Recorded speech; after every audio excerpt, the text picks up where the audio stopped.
श्री शिवाय नमस्तुभ्यम। श्रावण मास का पहला सोमवार। यह सोमवार बहुत ही शुभ संयोग और शुभ फल देने वाला है, क्योंकि यह योग 72 साल बाद आया है।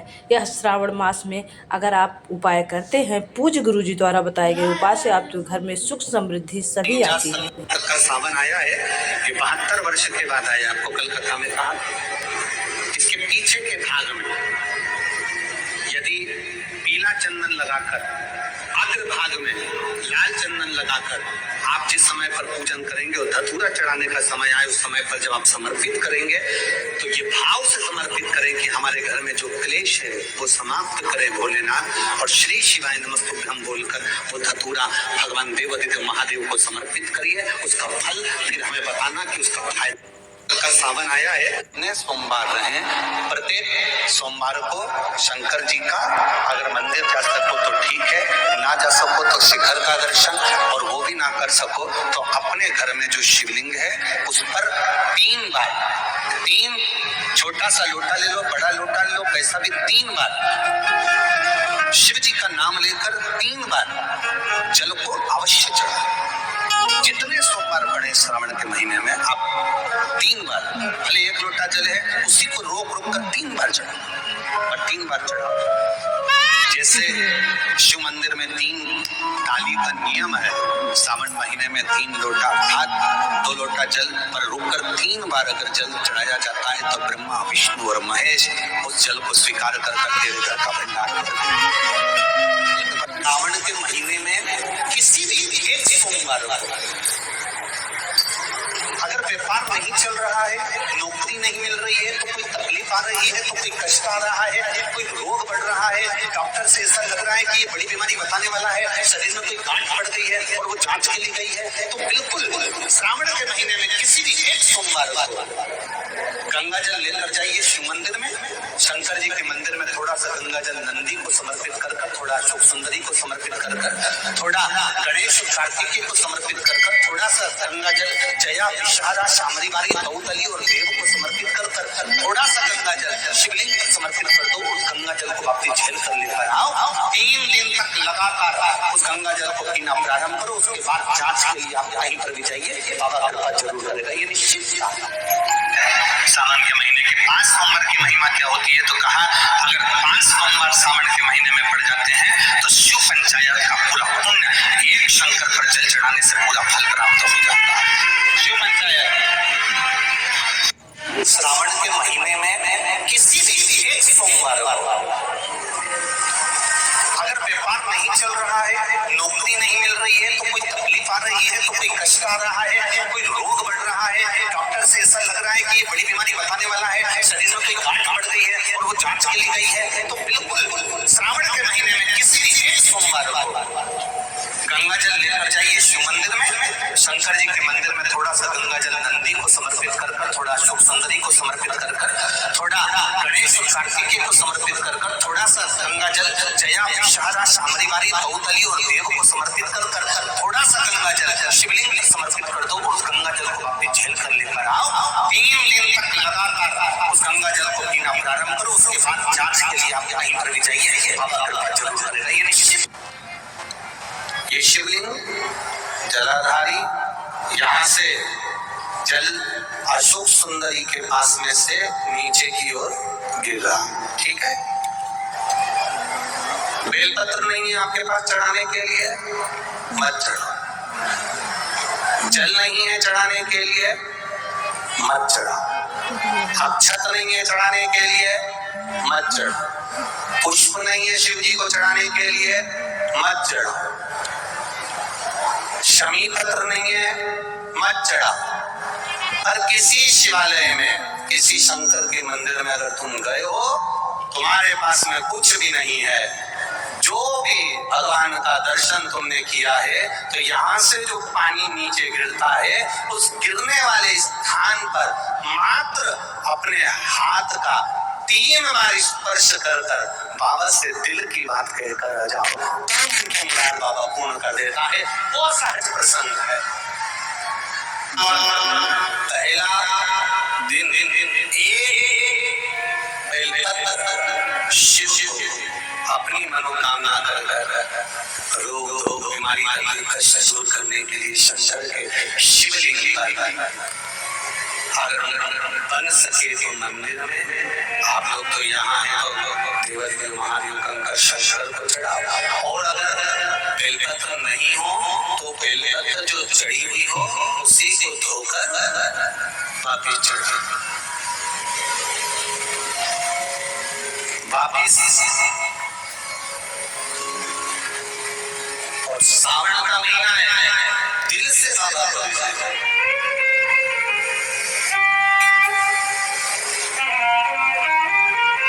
हम धर्म करने के चक्कर में, परमात्मा के भजन के चक्कर में किसी का अपमान ना करें। इसका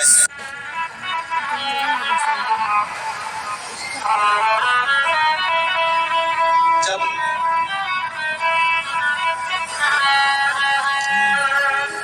सारी दुनिया की ठोकर खा लो,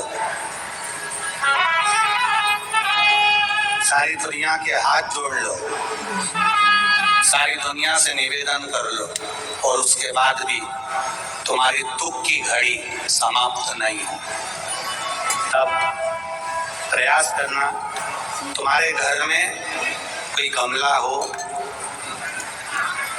कोई पौधा लगा हो, जो भी पौधा लगा, हम ये नहीं कहेंगे कि वो गुलाब का है कि गेंदा का है कि समी का है कि बेलपत्री का है, जो पौधा तुम्हारे घर में लगा, जो पौधा,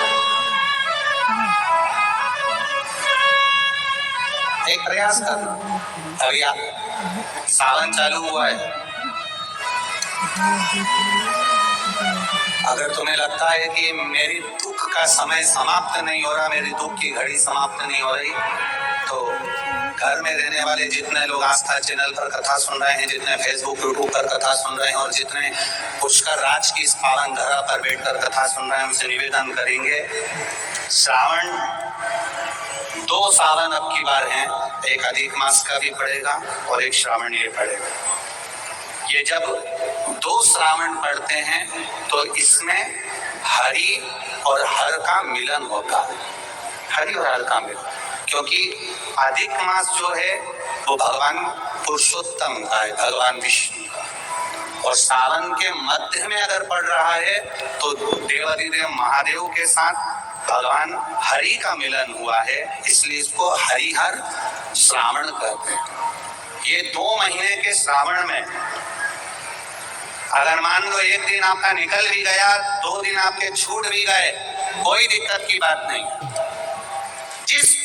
जो पेड़ तुम्हारे यहाँ लगाओ, जो पौधा तुम्हारे यहाँ लगाओ, जो वृक्ष तुम्हारे यहाँ लगाओ, जो क्यारा तुम्हारे यहाँ, कुंडी तुम्हारे यहाँ, उसी की मिट्टी को, उसी के पेड़ के नीचे, उसी पौधे के नीचे, उस मिट्टी को थोड़ा सा हाथ से उसको उठाकर एक लिंग की आकृति बना ले।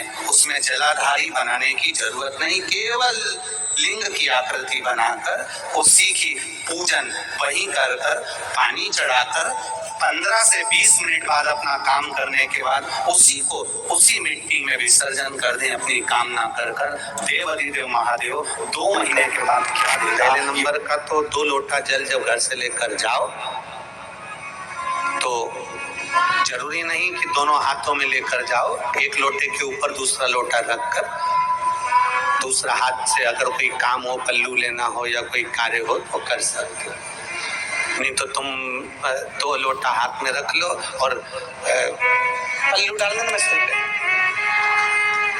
जरा सिर पे पल्लू, आपको तुम्हारा लोटा हाथ में, बेचारा वो भेरू पल्लू, ठीक है, थोड़ा और खींचो, ये बाजू का तो पल्लू वो भेरू ने और खींचाएगा, ठीक है, ये पल्लू हमारा मुंडा में दे दो,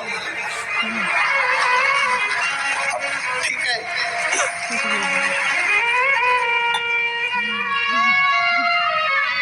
और थोड़ी दूर चली और याद आ गया, ओ बाप, इतने में भेरू ने कहा क्या हो गया,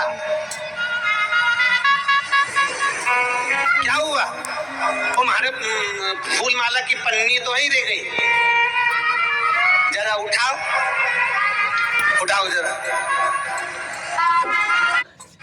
मान लो अगर बेलपत्री का पेड़ नहीं मिले, तुम्हारे आसपास में नहीं मिले, तो फिर एक काम करना, शंकर जी के मंदिर की बेलपत्र मिली जाए, उसको सिर पे, हमारे यहाँ कहते हैं आंवले के वृक्ष का जब आंवला नवमी आती है ना, तो आंवला नवमी आती है और आंवले के पेड़ के नीचे जाकर भोजन नहीं कर सकते, आंवले के वृक्ष के नीचे नहीं जा सकते, तो आंवले के वृक्ष की पत्ती को सिर पे रख के भोजन कर लो, तो कहते हैं कि हजारों अश्वमेध के पुण्य के बराबर, भंडारे के बराबर भोजन प्राप्त हो जाता है।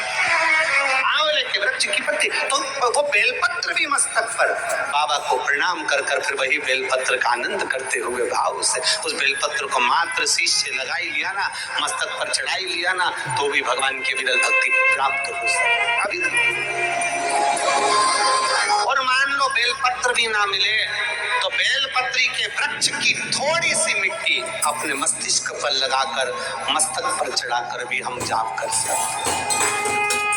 बेलपत्र के वृक्ष की मिट्टी का भी चंदन हम लगा सकते हैं। चंदन हमने एक बार पहले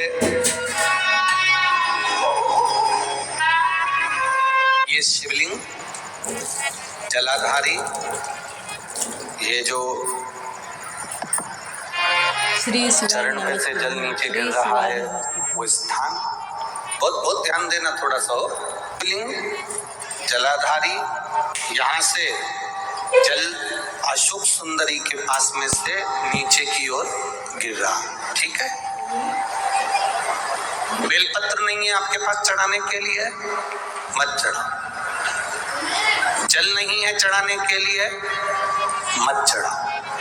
अक्षत नहीं है चढ़ाने के लिए, मत चढ़ाओ। पुष्प नहीं है शिव जी को चढ़ाने के लिए, मत चढ़ाओ।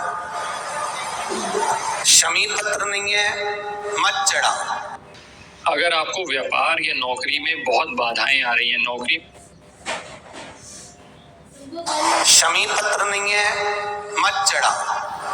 पर किसी शिवालय में, किसी शंकर के मंदिर में अगर तुम गए हो, तुम्हारे पास में कुछ भी नहीं है, जो भी भगवान का दर्शन तुमने किया है, तो यहाँ से जो पानी नीचे गिरता है, उस गिरने वाले स्थान पर मात्र अपने हाथ का 3 बार स्पर्श कर कर बाबा से दिल की बात कहकर आ जाओ, तो उनकी मुराद बाबा पूर्ण कर देता है। वो सहज प्रसंग है।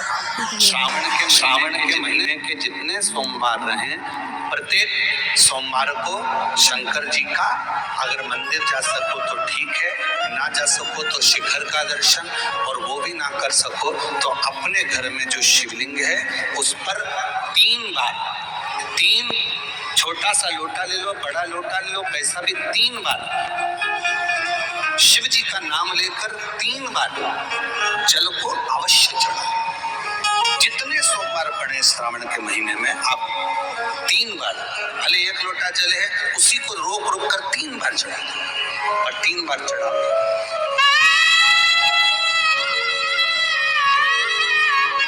जैसे शिव मंदिर में 3 ताली का नियम है, सावन महीने में 3 लोटा अर्थात 2 लोटा जल पर रुककर 3 बार अगर जल चढ़ाया जाता है, तो ब्रह्मा, विष्णु और महेश उस जल को स्वीकार कर कर तेरे घर का भंडार भर देते। 3 बार जल त्रिगुणाकार, त्रिनेत्रधारी, त्रिशूलधारी, त्रिपुंडधारी मेरे भगवान त्रिलोकी के नाथ के लिए सावन के महीने में 3 बार जल चढ़ाया हुआ हमारे को 3 लोग महीने में नहीं बना सकते तो 6 महीने में 1 सोमवार का नियम बना लो, और 6 महीने में नहीं बना सकते तो 1 साल में 1 शंकर के मंदिर में प्रतिदिन जाने वाले को। और एक और चीज अपने स्मरण में रहे, अगर शिव के मंदिर नहीं जा सकते, का सावन आया है, ये 72 वर्ष के बाद आया, आपको कल कथा में कहा। इसके पीछे के भाग में यदि पीला चंदन लगाकर, अग्र भाग में लाल चंदन लगाकर आप जिस समय पर पूजन करेंगे और धतूरा चढ़ाने का समय आए, उस समय पर जब आप समर्पित करेंगे तो ये भाव से समर्पित करें कि हमारे घर में जो क्लेश है वो समाप्त करे भोलेनाथ, और श्री शिवाय नमस्तुभ्यं बोलकर वो धतूरा भगवान देवादिदेव महादेव को समर्पित करिए। उसका इस बार सावन मास में 4 सोमवार पड़ रहे हैं। श्रावण मास महीने की शुरुआत शुक्रवार से हो गई है। यह महीना विशेष रूप से भगवान शिव को समर्पित होता है। इस महीने में व्रत जो है रखना, पूजन करना, शिव जी की उपासना करना बहुत ही शुभ फलदायक होता है। साथ ही सभी इच्छाएं पूरी होती है, सभी मनोकामनाएं। श्रावण मास का यह शुभ योग है क्योंकि यह शुभ योग संयोग 72 साल बाद आया है। अगर आप कुछ नहीं कर सकते तो यह उपाय अवश्य ही करें। जीवन में सुख समृद्धि आएगी, जिससे धन प्राप्ति, पुत्र प्राप्ति, यश वैभव प्राप्ति और सभी मनोकामनाएं पूरी होती हैं। दुख कष्ट समस्याएं से मुक्ति मिलती है, रोग से मुक्ति मिलती है। तो हर सोमवार के दिन शिव मंदिर जाएं, जल या दूध चढ़ाएं और फिर कपूर आरती सुबह और शाम दोनों करें। इसके पश्चात पंचाक्षरी मंत्र ओम नमः शिवाय का जप करें या श्री शिवाय नमस्तुभ्यम का जप अवश्य ही करें। अगर आप मानसिक धर्म से गुजर रही हैं तो ये सभी काम मानस पूजा के रूप में किया जा सकता है। आप पूजा अगर नहीं कर सकती तो आप जो है मंत्र का जाप कर सकती हैं और मन में ही अपने शिव पूजन कर सकती हैं। तो इस तरह से अगर आप श्रावण मास के इस साल 2025 श्रावण मास का में अगर भोले बाबा की भक्ति करती हैं, पूजा पाठ करती हैं और शिव की आराधना करती हैं तो आपके जीवन में जो भी कष्ट हैं, परेशानियां हैं, सभी दूर हो जाएंगी और सभी प्रकार की नकारात्मक ऊर्जा दूर होंगी, सभी मनोकामनाएं पूरी होंगी और भोले बाबा आपके जीवन में जो लिखा दुख है सुख में बदल देंगे। साथ ही आपके जीवन में जो भी कष्ट हैं, परेशानियां हैं, सभी दूर होंगी और आपके घर में सुख समृद्धि परस्पर प्रेम होगा। तो शिव पुराण की कथा का रसपान करते रहिए। अगर आपके पास कुछ भी टाइम नहीं है तो श्रावण मास में प्रदोष काल में दीपक बेलपत्र के वृक्ष के नीचे शिव मंदिर में जाकर प्रज्वलित करें। अपने घर के मंदिर में, घर के मुख्य द्वार पर अवश्य ही प्रज्वलित करें। यह आपको पूर्ण फल की प्राप्ति देंगे और पूर्ण पूजा की फल की प्राप्ति